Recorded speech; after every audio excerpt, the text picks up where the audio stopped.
প্রধানমন্ত্রী তারেক রহমানের সঙ্গে সাক্ষাৎ করেছেন বাংলাদেশের স্কাউটসের নবনির্বাচিত নেতারা। বুধবার সচিবালয়ে সৌজন্য সাক্ষাৎ অনুষ্ঠিত হয়। স্কাউটিং এর মাধ্যমে তরুণদের দক্ষ নাগরিক গড়ার পরিকল্পনা তুলে ধরা হয়। প্রধানমন্ত্রী সব ধরনের সরকারি সহযোগিতার আশ্বাস দেন। শিক্ষামন্ত্রী ও প্রধানমন্ত্রীর উপদেষ্টারা উপস্থিত ছিলেন। স্কাউটিং আন্দোলন জোরদারের উপর গুরুত্ব দেওয়া হয়েছে। ভবিষ্যৎ কর্মপরিকল্পনা নিয়ে আলোচনা হয়। আবারও ইউএনএইচসিআর এর শুভেচ্ছাদূত হয়েছেন তাওসান খান। বুধবার তার চুক্তির মেয়াদ আনুষ্ঠানিকভাবে নবায়ন করা হয়। রোহিঙ্গা সংকটে ৯ বছর পার হলেও টেকসই সমাধান না আসায় সহানুভূতির আহ্বান জানানো হয়েছে। কক্সবাজারে ক্যাম্প পরিদর্শন সহ বিভিন্ন কার্যক্রমে সক্রিয় ছিলেন তাহসান। ২০২৫ সালের ভয়াবহ অগ্নিকাণ্ড পরিদর্শনের অভিজ্ঞতার কথাও তুলে ধরেন। বর্তমানে দেশে প্রায় ১২ লাখ রোহিঙ্গা আশ্রয় নিয়েছেন। শরণার্থীদের অধিকার রক্ষায় কাজ চালিয়ে যাওয়ার অঙ্গীকার করেন তিনি। গণমাধ্যম উন্নয়নে ইউনেস্কোর সহযোগিতা চেয়েছেন তথ্যমন্ত্রী জহির উদ্দিন স্বপন। বুধবার সচিবালয়ে ইউনেস্কো প্রতিনিধির সঙ্গে বৈঠকে আহ্বান জানান। ডিজিটাল চ্যালেঞ্জ মোকাবেলায় রোডম্যাপ তৈরির কথা বলেন তিনি। ভুল তথ্য ও অপপ্রচার রোধে ফ্যাক্ট চেকিং জোরদারের উপর গুরুত্ব দেন। ইউনেস্কো প্রশিক্ষণ কার্যক্রমের কথা জানায়।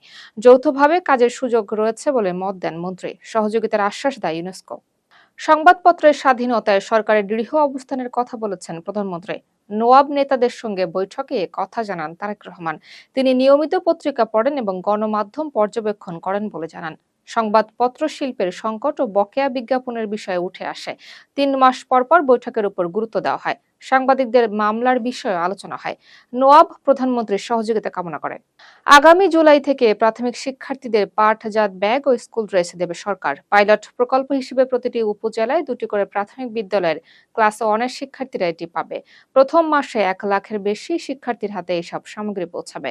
প্রধানমন্ত্রীর নির্দেশে মেড ইন বাংলাদেশ পণ্য ব্যবহারে উৎসাহ দিতেই এই উদ্যোগ। এর মাধ্যমে শিক্ষায় সমতা ও ন্যায্যতা নিশ্চিতের লক্ষ্য নেওয়া হয়েছে। ধাপে ধাপে সারা দেশে কর্মসূচি সম্প্রসারণ করা হবে। পরিবেশ বান্ধব পাটপণ্যের ব্যবহার শিশুদের মধ্য থেকে শেখানোর কথা জানানো হয়েছে। সৌদি আরব থেকে ১ লাখ টন অপরিশোধিত তেল নিয়ে বাংলাদেশ আসছে একটি ট্যাঙ্কার। ৪ বা ৫ মে চট্টগ্রাম বন্দরে পৌঁছানোর কথা রয়েছে। লোহিত সাগর পথ হয়ে জাহাজটি যাত্রা করছে। এতে জ্বালানি সরবরাহ নিয়ে অনিশ্চয়তা কমবে। আরেকটি জাহাজ হরমুজে আটকে আছে। দেশে বছরে ৭২ লাখ টন জ্বালানি তেলের চাহিদা রয়েছে। এর বেশিরভাগই আমদানি নির্ভর।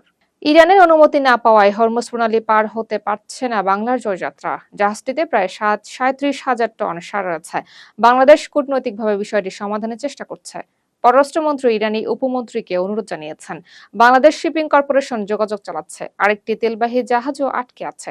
দ্রুত সমাধানের আশা করছে সরকার। ময়মনসিংহ কিশোরগঞ্জ মহাসড়কে বাস দুর্ঘটনায় অন্তত ১০ জন আহত হয়েছেন। বুধবার সকাল ১১টায় নান্দাইলের মেরেঙ্গা কাওয়ারগাতি এলাকায় দুর্ঘটনাটি ঘটে। নিয়ন্ত্রণ হারিয়ে বাসটি বৈদ্যুতিক পিলারের ধাক্কা খেয়ে খেতে উল্টে যায়। বাসে প্রায় ৩০ জন যাত্রী ছিলেন। আহতদের কিশোরগঞ্জ সদর হাসপাতালে পাঠানো হয়েছে। পুলিশ দ্রুত উদ্ধার কার্যক্রম চালায়।